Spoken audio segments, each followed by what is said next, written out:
how long have you been in vocational ministry? And kind of a secondary question to that, what makes you qualified to speak about the message in your book and kind of the thing that you're running after with men? Let men who don't know who you are and kind of your past a little bit into who you are, if you don't mind.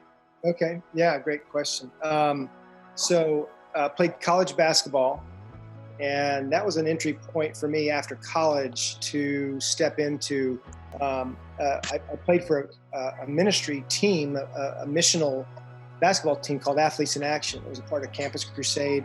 So I got recruited after college in a smaller Division II school, Central Oklahoma. I got invited to play for Athletes in Action, which I was absolutely thrilled to keep playing. And God, it was part of my story. God kept meeting me in this game and beginning to partner with my heart and for evangelism and discipleship. I mean, Crew was an Athletes in Action were really good fits, good places for me to step into. So I played for 3 seasons. And in those 3 seasons, I really got to know Athletes in Action larger. And there was a day when I asked the national director of the field ministry, hey, would there be a place out there for me and my wife? And so that was probably 1992.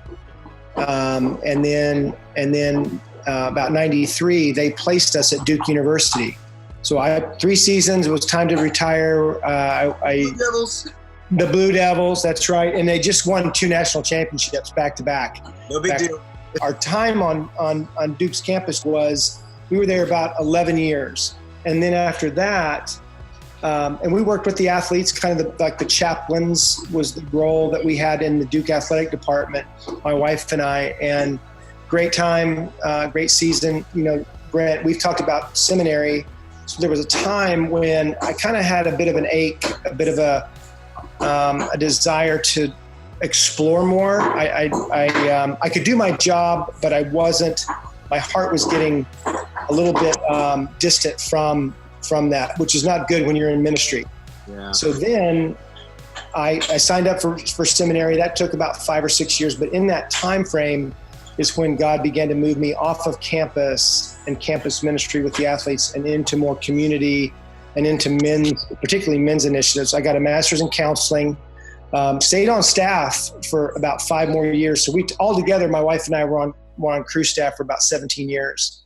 Wow. And then in that time, got a master's in biblical counseling, had ran into, and what God did significantly was introduced me to a guy named John Eldridge through the book Wild at Heart. And I stepped out into a weekend event with them, their Wild at Heart boot camp. And that was just, so seminary, Athletes in Action, Crew, and then Wild at Heart. That collision really is where God put me and then pulled me from and began to, move me in another direction with my life and with mission and ministry. So it was a couple years later that we started ZOA, and we kind of moved out of the crew environment, which we loved, and yet into something that really fit differently. And it was a lot of pioneering. It was a lot of exploring what God had for us and walking with Him into a very unfamiliar space. And that was 2006. So for the last 13 years, we've been walking and working within this ZOA environment and that ZOA team. And then, Search and Rescue came out in 2011, and then Heart of a Warrior came out in 2015. Great. Hey, Jeff, I got a few questions for you too, but let me follow up with that, Michael. And the question... Can I say one quick thing on that, Brent? Yeah, go ahead. This is very good for me and informative. I didn't realize that timeline there. And one of the things people encourage me on that speaks way greater to you is you are not a fly by the seat, here today, gone tomorrow. I mean, there's some real endurance and stick-to-itiveness, definitely with AIA, which, I think, Michael, we've talked about. Yeah. Brent and I are both close to the folks down there as far as proximity, and I've got great relationships with Mark and some of those guys, and man, just that kind of stick-to-itiveness. And then, man, 13 years in Heart of the Warrior, I didn't even think about that timeline being 9 years after you jumped in. Man, that's highly encouraging to me. That'll speak volumes. I mean, we literally, Jeff, we literally moved to Montgomery and in that northern Cincinnati. I mean, my wife and I lived there. Athletes in Action moved just before they put us in Xenia.